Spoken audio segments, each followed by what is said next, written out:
Et salut tout le monde, c'est Zorot, bienvenue pour ce quatrième épisode des chroniques du Webtoon. Aujourd'hui, on va s'intéresser à l'expert de la tour tutoriel. Comme d'habitude, je vous parlerai du scénario, puis des dessins, et à la fin, je vous donnerai mon avis. C'est parti. Donc, l'expert de la tour tutoriel, c'est un Webtoon fantastique. Le scénario est de Indoor Kim et les illustrations de Omagam. Il y a actuellement 57 chapitres disponibles gratuitement sur la plateforme, pour une note de 9,68 sur 10. Et un nouvel épisode est disponible gratuitement tous les samedis. Au niveau du scénario, que nous dit la plateforme? Après avoir été enfermé pendant 12 ans dans la tour tutoriel, le monde me considérait comme un expert. Maintenant que je suis sorti, ma vraie aventure commence. Alors c'est très très court et c'est pas trop mal résumé, mais on va essayer d'aller un peu plus loin. Je vais vous expliquer ce qui se passe au début de l'histoire, essayer de vous en dire un peu plus sans spoil. Donc, un jour, dans le monde entier, des monstres ont fait leur apparition. Et cela qui a surgi en même temps que ces monstres. Ainsi se déroula la première rencontre de la tour tutoriel avec l'humanité. À intervalles réguliers, cet endroit captura des gens dans le monde entier. Une réquisition impitoyable faisant fi de l'âge ou de la condition physique et d'atroces épreuves. Les maigres 20% qui ont survécu à cette tour devinrent des chasseurs aux capacités exceptionnelles, l'espoir de l'humanité. Des chasseurs devinrent des idoles et pouvaient jouir d'une célébrité et d'une fortune égale à celle des stars. Mais les États ne négligèrent pas leur incroyable force. Bientôt arriva le temps où le nombre de chasseurs montrait la puissance d'un État. Alors, les chasseurs élevèrent leur prix et pour se protéger des nations, ils se réunirent en association ou en guilde. Mais, lors d'une interview, une journaliste posa à 3 dirigeants de guilde la question suivante. On dit qu'il existe un expert dans la tour tutoriel en Corée. Cet expert, qui est-il? C'est alors qu'on va faire la connaissance de ce personnage qui s'appelle Yeon Woo Kim, même si on ne connaîtra pas son nom avant l'épisode 3. Donc c'est lui, l'expert, c'est lui le personnage principal.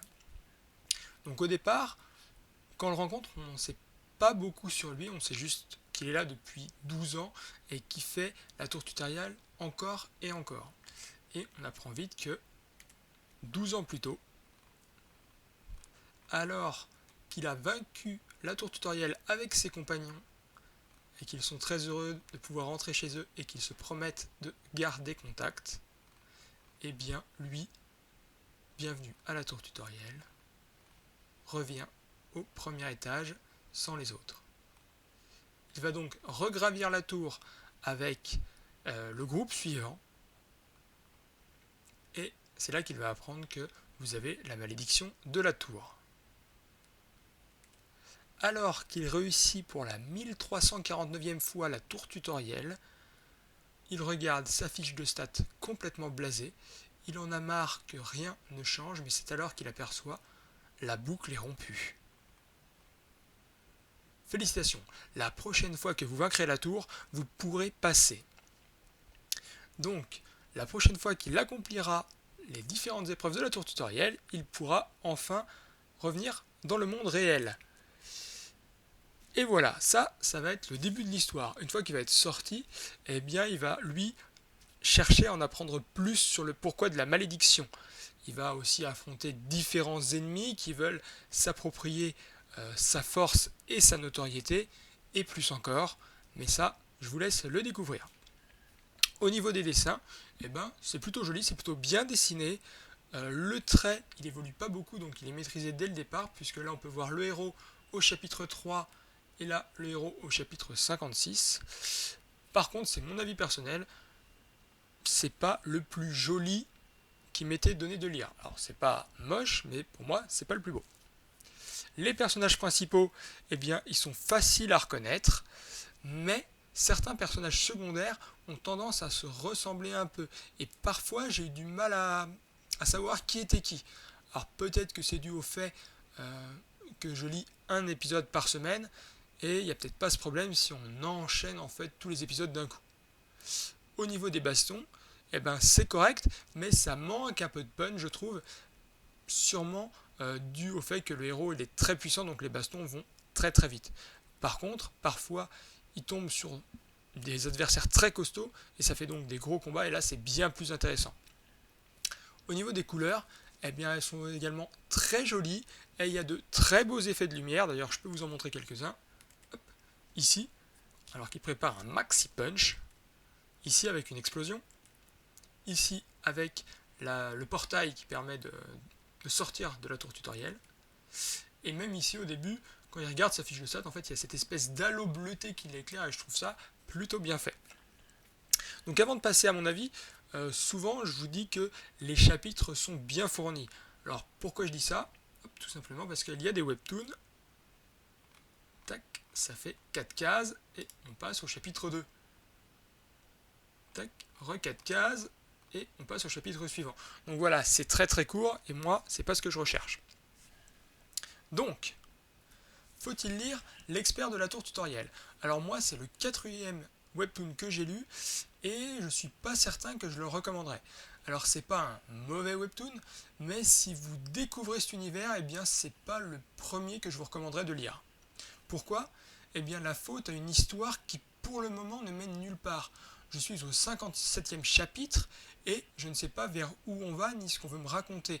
Et je ne sais pas du tout où on se trouve dans l'histoire. Est-ce qu'on est au début, au milieu, à la fin? J'en sais rien. Alors je sais qu'on n'est pas à la fin, ça ressemble pas à la fin, mais je ne sais absolument pas où on en est dans l'histoire.